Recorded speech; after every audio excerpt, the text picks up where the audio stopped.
Personally presenting the English primetime news on Canal International right ahead at top stories.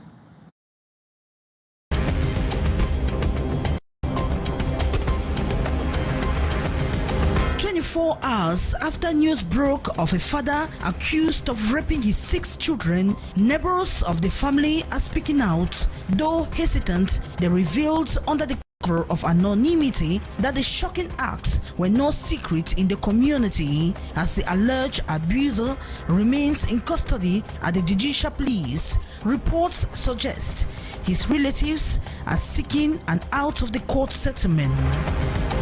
Security forces in Yaoundé have stepped in as panic spread over bizarre claims of male genitals mysteriously disappearing after casual contacts. The gendarmerie paraded 5 people, both accusers and suspects, before the press as investigations into the strange incidents deepen. And Ngondo 2025 has been launched with a powerful call for unity. The spirit of togetherness took center stage in Douala as Sawa Chiefs officially unveiled the theme for Ngondo 2025, Ja Jongwanale Okotome, Solidarity in Gathering. The festival promises to spotlight collective strength and shared heritage at the heart of Sawa identity.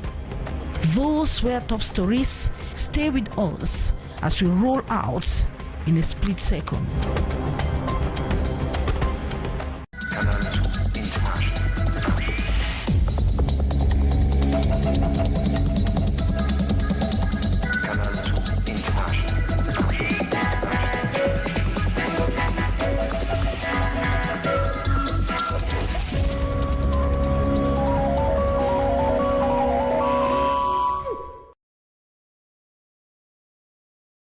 Watching the English primetime news on Canal International, and as you heard on our lead stories, inhabitants of the Newbell neighborhood in Douala have spoken out about the alleged rape of 6 children by their father, describing the suspect as notorious for such acts, despite attempts by the suspect's relatives to negotiate an out-of-court settlement. Authorities are being urged to pursue a thorough investigation.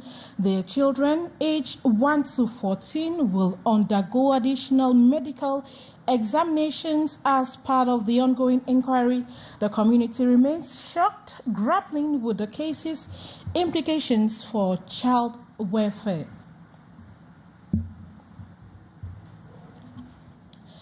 And in Yaoundé, security forces have stepped in as panic spreads over bizarre claims of male genitals mysteriously disappearing after a casual contact. The gendarmerie paraded 5 people, both accusers and suspects, before the press yesterday as investigations into the strange incident deepens. As you tell us, Beatrice Ngamo. 5 visibly disturbed individuals stood before the press Thursday in Yaoundé. All of them men who claim to have been victims of a troubling and controversial phenomenon, the disappearance, shrinkage, or even sudden impotence of their genital organ after a simple contact with a stranger. The 5 behind us are those who are said to have lost their sex. The 2 others are those accused of having disappeared their sex.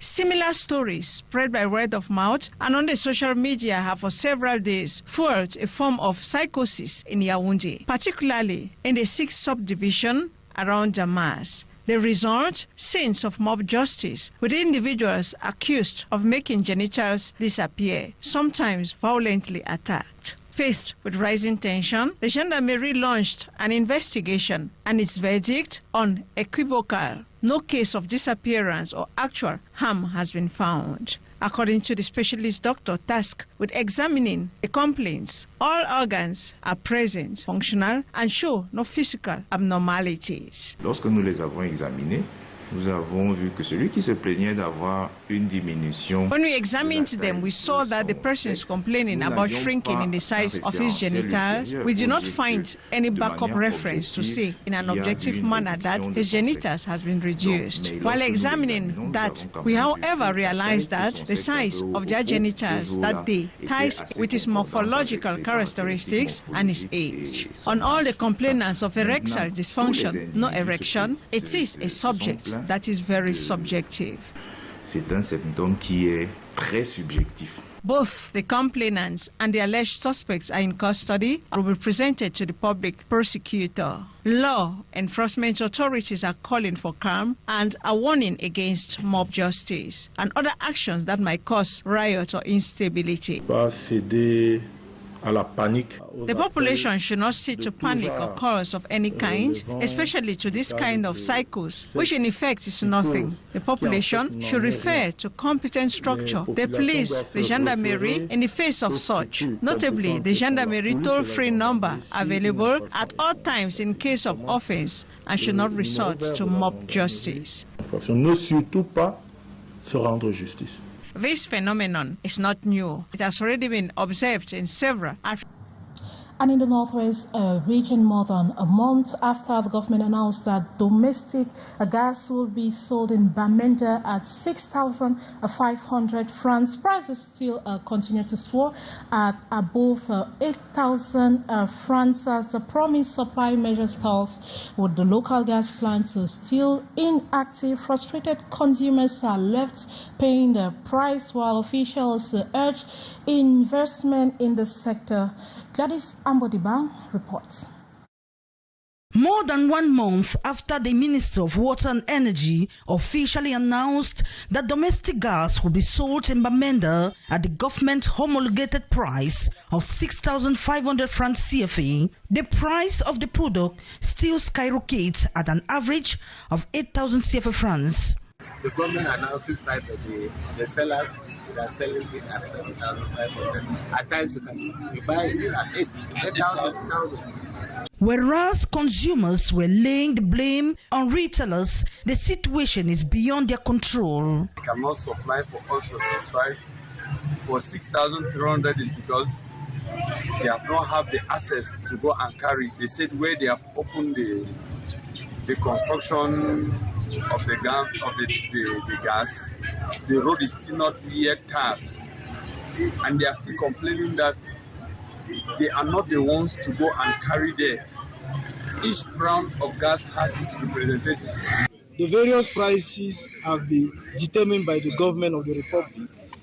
There is a text already available for the Northwest region, which states clearly that the bottle of 12.5 kilograms will be sold in Bamenda at a price of no more than 6,500 francs CFA.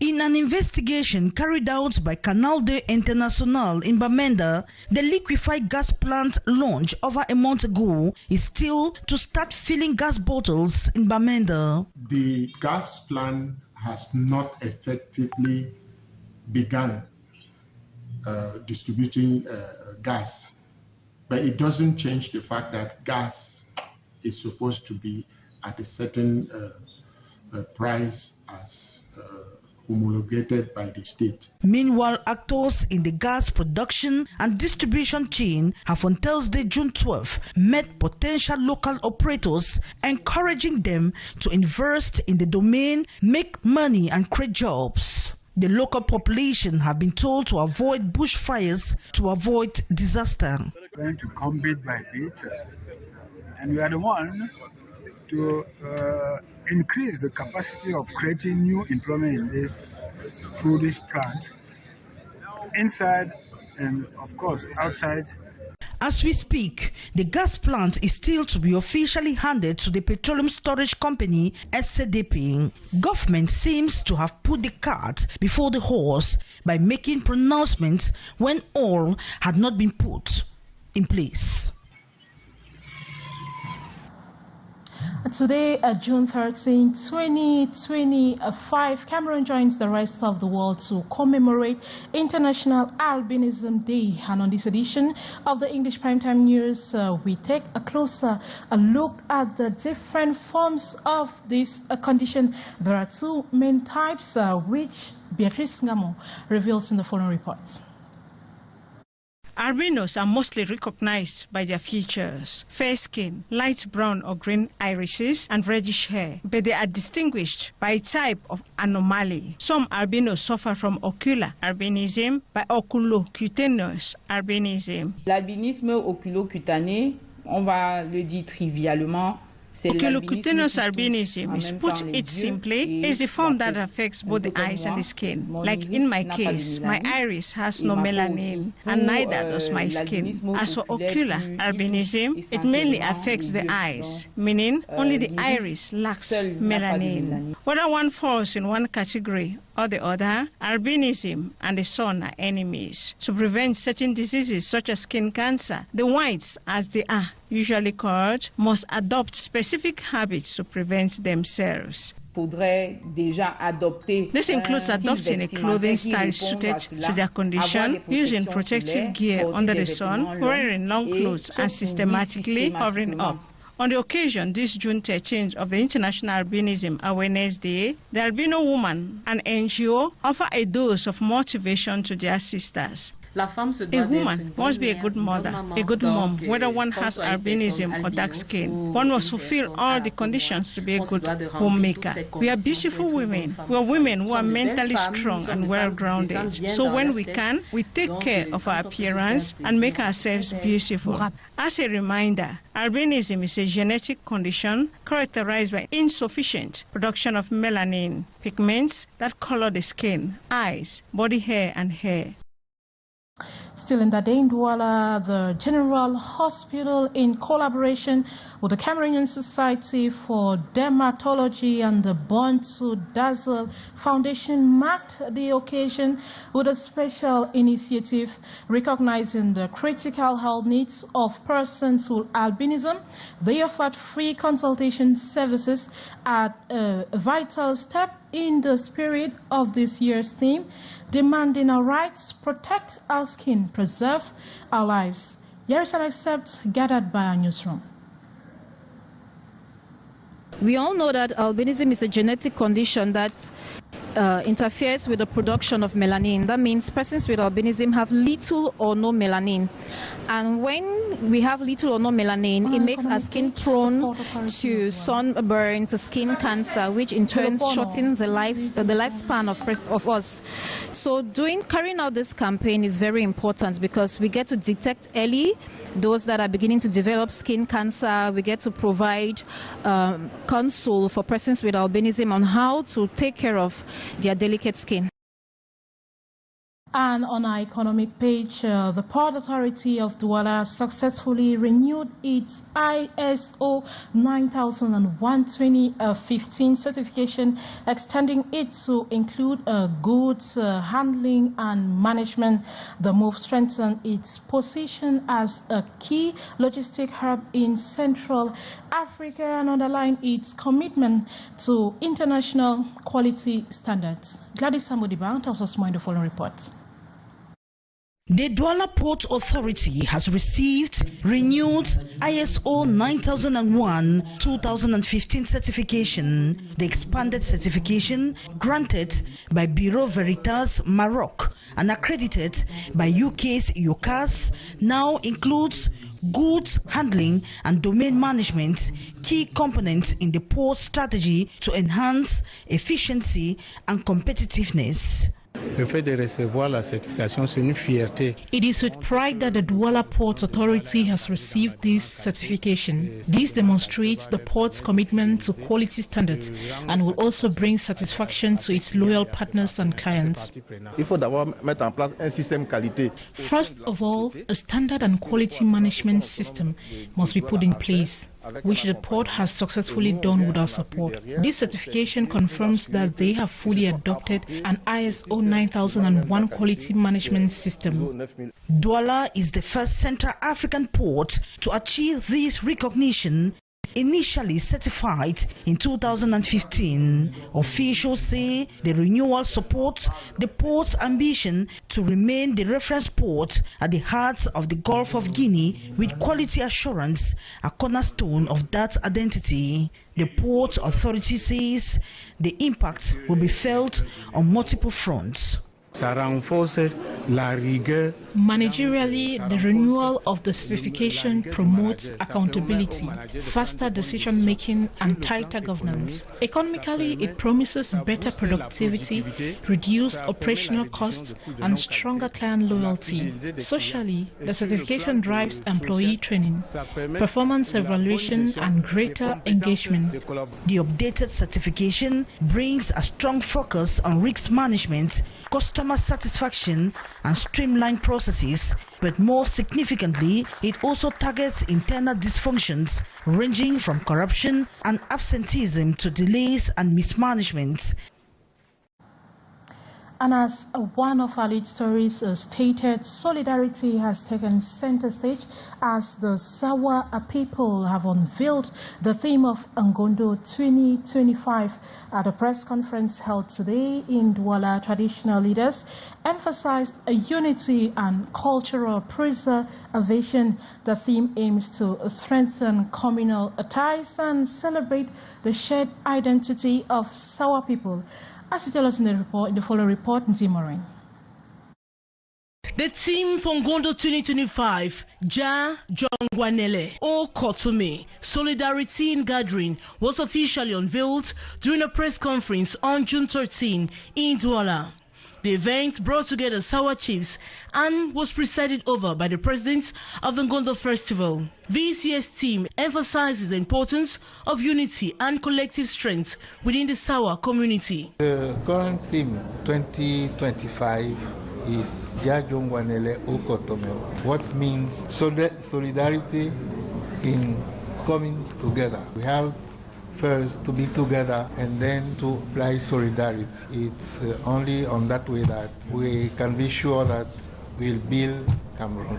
Building upon the 2024 theme of Ja Jongwanele, mutual aid, the 2025 focus underscores the significance of solidarity in preserving cultural heritage and fostering communal ties. The chiefs highlighted that this evolution is crucial for the continued transmission of ancestral values and traditions. We have so many of our brothers abroad who have expertise and know-how of many things, but we need them to come here, to come in the country, to build Cameroon, to help to build Cameroon. During the press conference, discussions also addressed initiatives such as producing a unique festival fabric and developing a website to showcase Sawa culture and activities. These efforts aim to enhance the visibility and appreciation of the Sawa people's rich cultural heritage. Notably, the president of the Ngondo Festival announced that UNESCO will officially hand a certification to the Sawa community in July, thus recognizing the Ngondo Festival as part of the intangible cultural heritage of humanity.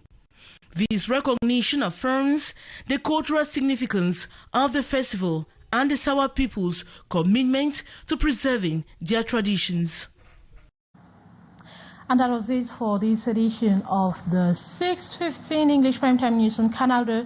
International sincere appreciations for being part of us on this edition. The edition will be here same time next week. But meantime, stay in touch as Mathieu Fangwa is coming up with the the French sports debriefing of sports in Cameroon. Bye-bye.